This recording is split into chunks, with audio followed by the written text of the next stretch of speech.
it's okay to cross the street to avoid making small talk.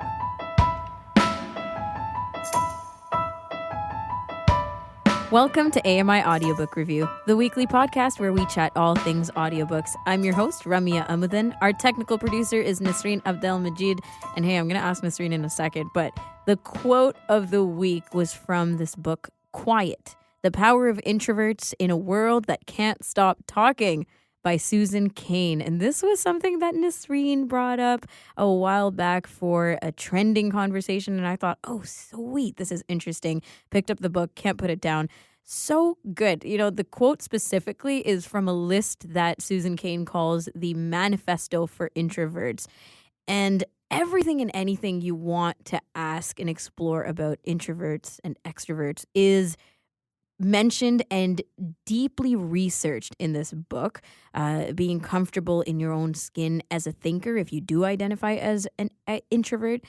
You know, the power of non-talkers and quieter people, specifically in leadership. And also the exploration of, over time, character being turned into personality, and how the priorities have really changed in the world on what we think of as a leadership quality. And of course, how to appreciate yourself overall if you're an introvert or the introverts around you. And really, one thing that really stuck out to me is pretending to be an extrovert. If you do that, she's saying, hey, it's a skill. I can attest to that, definitely. Now let's go over to the CELA homepage, Center for Equitable Library Access. And we are checking in with our friends from CELA today. But here are the three featured titles on the homepage. Into the Broken Lands by Tanya Huff. This is a fantasy title. Number 2, Spare by the Duke of Sussex, Prince Harry. This is a memoir. And the last one up there, Poster Girl by Veronica Roth. And this is a sci-fi title. Nasreen, before we move on to the next part of our show, what do you have for some audiobook news? So we got Viola Davis has achieved the rare and elite EGOT status after winning a Grammy Award for the audiobook of her memoir, Finding Me. And according to Variety, she has become the 18th person to win a Grammy Award, Oscar, and Tony Award, joining actors and filmmakers. So Davis's memoir takes readers through her illustrious career, taking her readers through her casting for ABC's How to Get Away with Murder, which, you know, pumped her up, fired up her career for sure. Davis also details the racism and incidents she experienced growing up in Rhode Island and within Hollywood. I felt that was interesting to bring up. She's a tremendous woman. She has gone through so much turmoil. And honestly, I didn't know her until How to Get Away with Murder, but actually she's done a lot before that on TV, and I think behind the scenes as well, and just bringing herself up as a Black woman, a dark-skinned woman, and really the kind of insights and lived experience that she shares in relationships, personal growth, and all the kinds of rubbish that she had to put up with throughout her life. I think it would be an absolute must read. And thank you. Thank you, Nasreen, for bringing that up.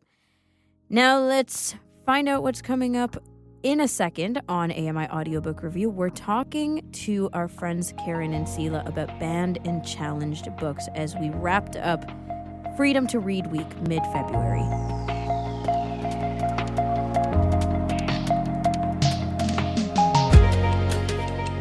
You're tuned into AMI Audiobook Review, the weekly podcast where we chat all things audiobooks.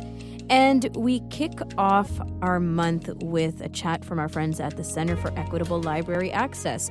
You can visit celalibrary.ca for all their books and the enormous catalog. But we catch up with Karen, McKay, and Theresa Power from CELA. Theresa is the Content and Access Librarian. Karen is the Communications Manager. And we wrapped up Freedom to Read Week mid-February of this year. And I think it's important that we pull it up and bring back this conversation, or the conversations around freedom to read, getting into challenged books, banned books, and even things that are going on around North America today. So first of all, to start off on a really interesting note, Karen, Can you tell us about Farzana Doctor? She was awarded the Freedom to Read Award. What is this, and bring us up to speed? Yeah, so this award is always offered during the Freedom to Read Week, which is an annual event that encourages Canadians to think about and confirm their commitment to intellectual freedom. So Farzana Doctor won this award in part because of the themes of the books that she writes. She's an Ontario novelist, she's an activist, she's a psychotherapist of Indian ancestry, and she won in 2011 the Dane Ogilvy Prize from the Writers' Trust of Canada for an emerging lesbian, gay, bisexual, or transgender writer. So she's got a few books. Her 6 Meters of Payment won the 2012 Lambada Literary Award and was shortlisted for the Toronto Book Award. And her most recent work is a 2020 novel that explores the issues around female genital mutilation. And so she also has a poetry collection which came out in 2022 called You Still Look the Same. She's been a highly vocal activist around issues on environmental issues, gender violence, LGBTQ rights, and she actually co-founded the End Female Genital Mutilation in Canada, and she speaks out on that topic a lot. So her books really are grounded in her worldview and in activism, and she writes on all these themes that are, often challenged or difficult for folks, and so that's why she received the award. It makes a lot of sense, at least on first glance, why these books would be challenged, why her viewpoints and perspectives would be challenged at all. So let's get into this, actually, because there are examples now or in the past where we might not be so sure why certain books were challenged or so heavily, contradicted in being available for people to read. And if we're going to be honest, Harry Potter is the first thing that I think of. So, Theresa, let's start with your commentary on Harry Potter. Yeah, I mean, just in the terms of this conversation of banned books, the first thing that really came to my mind was actually Harry Potter, and I remember it so distinctly. I think because it was also the first time that I heard about people wanting to ban a book, and I distinctly remember being in the car actually, I think with one of my parents, and the radio was on, and yeah, they were talking about Harry Potter and how awful Harry Potter was. That it promoted, witchcraft, that it was too dark, and too challenging for kids, amongst a number of other things as well. And I just remember thinking, what? Like, I started reading Harry Potter, the first book, when it first came out, and it was so perfect for my age. And I grew up reading those books, and they were a sensation. And I think that they encouraged a whole generation of people to read and to love reading and to grow up loving reading. Mm-hmm. So they had a huge impact on me, but people really did not like them. Now, the first Harry Potter book came out in the 90s, right? I can't tell you the date, but I think it was in late 90s. And now, in 2023, there are many, many alike series to Harry Potter. We can think of or discuss so many similar kind of titles or concepts that just are based off of the kind of book hmm Harry Potter is. But at that time, this was a huge controversy. This Huge kind of a book. Yeah. controversy. Yeah, absolutely. And I mean, you're absolutely right. It really encouraged, I think, a whole genre to just explode. Mm-hmm. And I could see, we went from witches and wizards to years and years of vampire reading, Right. which would have been equally as challenged, I am sure. But for me, my memory is that that really started with the Harry Potter series. Now, Karen, what's interesting to me is Harry Potter, the books were challenged up until probably now. But what's changing around the context of challenged books is that now the author, J.K. Rowling, seems to have more on her plate about her perspectives being challenged, and then therefore the book's taking a hit that way. Yeah, so that's a really interesting angle to take on this. So, folks may be familiar with some of her statements around specifically transgender individuals, and there's been lots of writing back and forth. A friend of mine who is a professor for women's studies just sent me an article not too long ago because we've had these conversations, and there's been a book or an article rather published in the National Post about whether any of her actual writings, not her social media, but her actual writings are transphobic.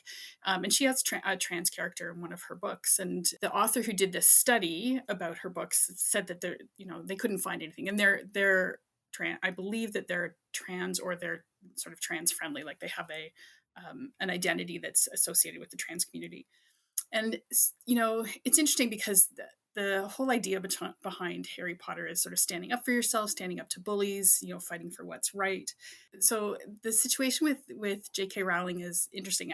Some people are trying to burn her books or ban her books, or just make her books go away. And the whole issue around banning books kind of delves into or connects with the idea of deplatforming. Like, what ideas do we want to hear in our society? Who gets to decide what we can talk about and what we can't? Can we disagree? Where's the line between an idea and harm to someone, actual harm to someone? Like, where do we draw those lines? And often these come out in book challenges. Like, you might be familiar with what's happening down in the States right now in Florida. The governor down there has passed some new laws, and as a result, the school libraries and classroom libraries are being, I don't know what the right term is, but they're pretty much being decimated. Like, there's been, according to Penn, which is the big organization in the States, they've pulled somewhere in the neighborhood of 180 books out of the libraries and shelves. But because of the way that the legislation's been worded, like, the libraries are closed right now. These kids can't have access to any books. And so again, the question is, who gets to decide what we get to read and what we get to learn and what we get to think about inside the school, but also outside the school? Because some of these challenges are happening in public libraries as well. And some of the important books that kids need to be exposed to, that adults need to be exposed to, that give new ideas or new perspectives or help us learn, they're just not available. And if they're not available, we don't even know what we're missing, right? Like, we don't know what we don't know if we can't access new ideas. So it's really concerning. Book bans and challenges are really concerning. And I think we sometimes have a false sense of security. We think, oh, well, that's in the past. Like, we're better than that now. But there's two issues in the news. There's the Florida issue, and then folks might be familiar with what's been happening around the conversation with Roald Dahl's books, kids' books. The publisher and the company that owns his books have said that they're going to clean them up, and I'm doing that in air quotes. So they're changing some of the language to make it more palatable for today's kids. There's one character that's described as enormously fat, and he's just going to be called enormous. The Oompa Loompas are going to be small people instead of small men. And then the story came out today that they're doing the same kind of thing with the James Bond books, because it's the 70th anniversary of his publications, of those publications rather. And so, do we need to be that concerned about language? And if we are that concerned about language, does that mean that we have to be concerned about past readings? Can we have conversations about these things? Are they decided for because of us? I mean, if you want to talk to your kids about what's kind and what's not, and do you call people fat or not, and what's fat shaming or not, I mean, this is the kind of book where you can start those conversations. But if that language is no longer there, you don't have those opportunities. That part of it is what I find most intriguing, actually, when we talk any context of book banning, book challenging, and the outrage that people have toward language that used to be normal, or things that used to be history. This was the reality for people. And I mean, I'm sure that some of this is triggering. Everything can be triggering to somebody, but it's interesting, as you said, the decision making of no, we cannot allow this anymore, or we cannot allow this today. And a couple weeks ago, we spoke to Sadine Lowe on the show, and she talked about the Book of Negroes by Lawrence Hill. And that book, I personally have not read. It is on my reading list, but it's something that she described to be one of her top books in her life that she's ever read, and the kind of impact that the book made on her. And I'm curious, between the two of you, whether or not you've read the book, the significance that that holds to an individual who identifies as a Black woman versus the challenges that the book has gone through because of all the contextualization around Black history to say, absolutely not, we need to pull this off the shelves. So I have read the book and it's phenomenal, and I've encouraged my kids to read it as well. And I would encourage you to read it. It's an amazing book. It's captivating, and it is life changing, really. So the book was not interestingly challenged in Canada, but it was challenged in the Netherlands. And Lawrence Hill, the author, received an email from a man who said he was planning on burning the book because they objected to the use of the N word in the title. So that was partly a translation situation. In the US, the book was renamed because the publishers were concerned that the Book of Negroes would limit the sales there. So it's called Someone Knows My Name in the US. But in the Netherlands, the I don't speak the language, so but the book looks like it's got the N word on it. But interestingly, the title's pulled from an actual historical book where the names of Black people were written in what was called the Book of Negroes. And so that's sort of the genesis for that idea. And it threads through the story, like it's an important part of the story.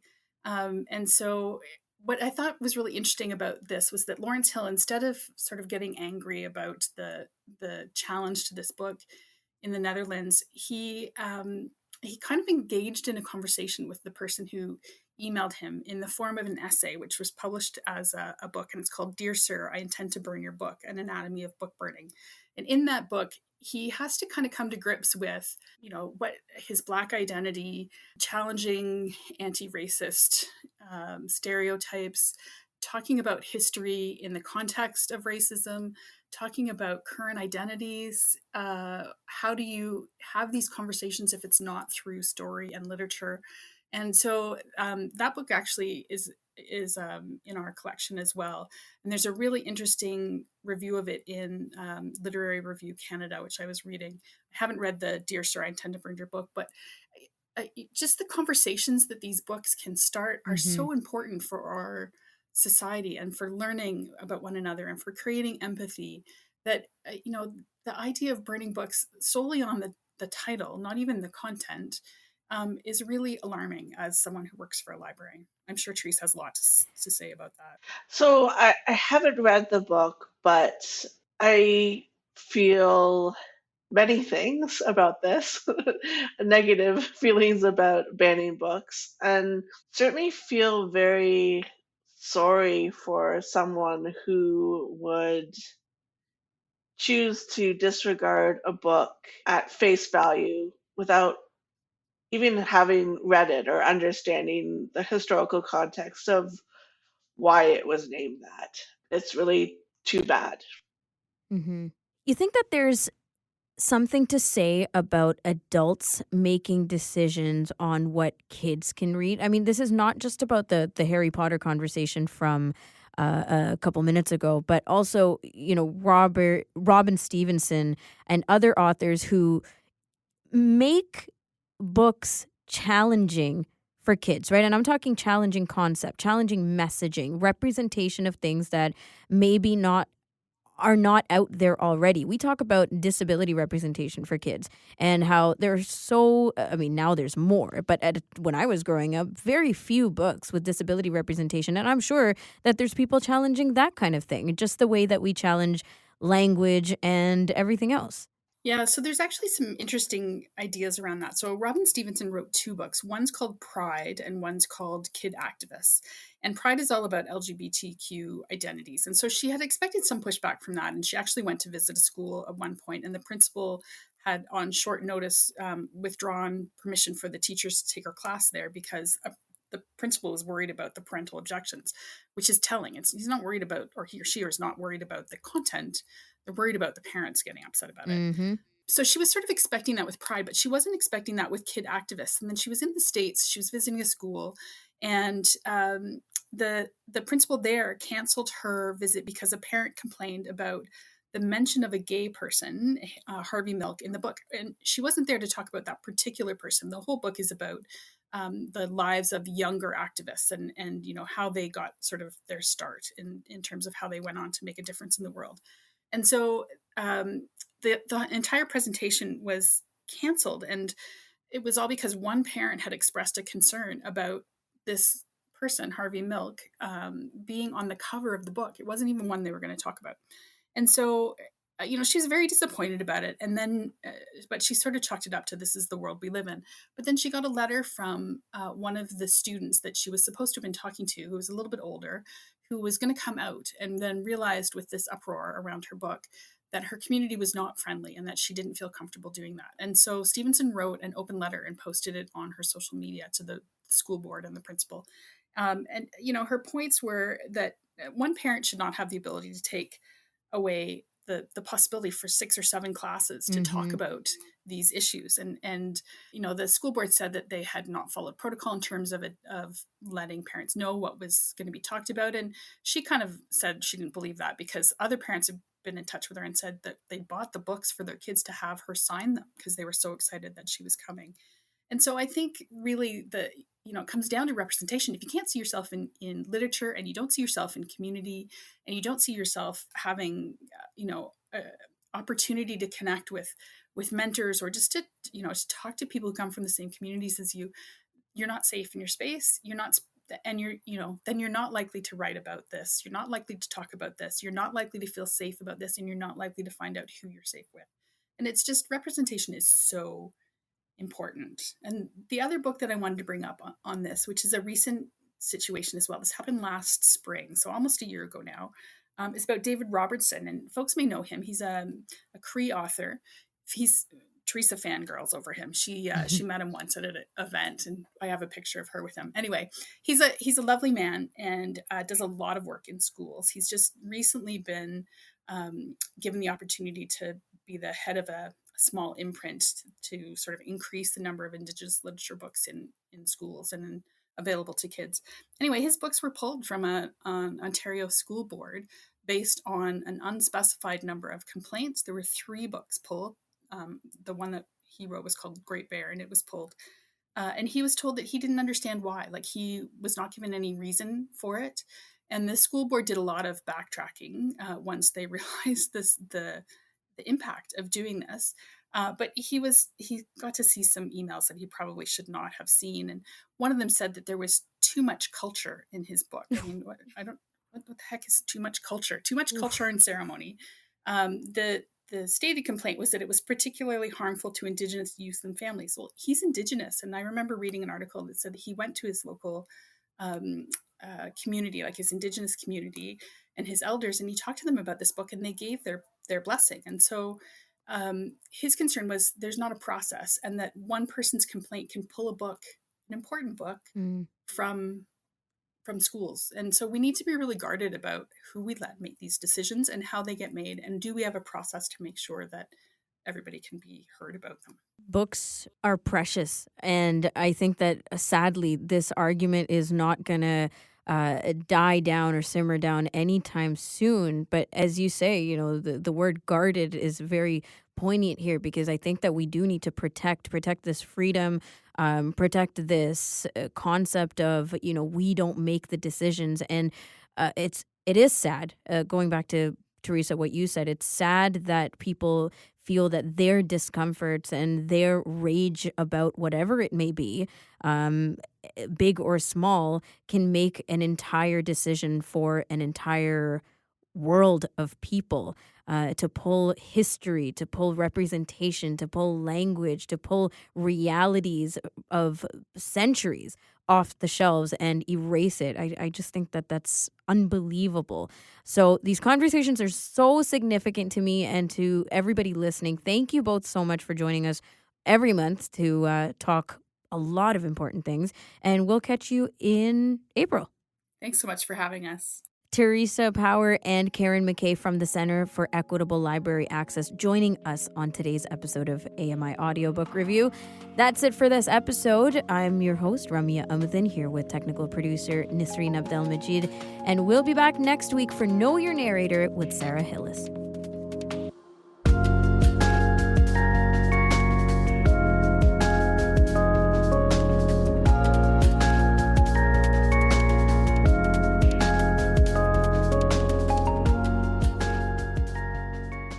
From ABC News Tech Trends, Sony's revamped virtual reality headset goes on sale today. The new PlayStation VR 2 headset is powered by the PS5 console, which means you're going to have to plug it in. The wire for some people is going to be a major drawback. You kind of have to remember that it's there if you get too twisted around. But Ian Hamilton, managing editor of Upload VR, says Sony's new device does come with features like eye tracking. They can draw the greatest detail directly in front of where your eyes are pointed. It also integrates haptics, which can vibrate the headset under certain circumstances. Pricing starts at $549, but that doesn't include the PS5. Engadget's Devendra Hardawar says that makes the PSVR 2 a tough sell, at least for now. Maybe in a year or two, when the price drops a lot and there are more games available, I think it becomes more enticing. I just feel like this launch price is strictly for the people who gotta have VR right now. With Tech Trends, I'm Mike Dubusky, ABC News.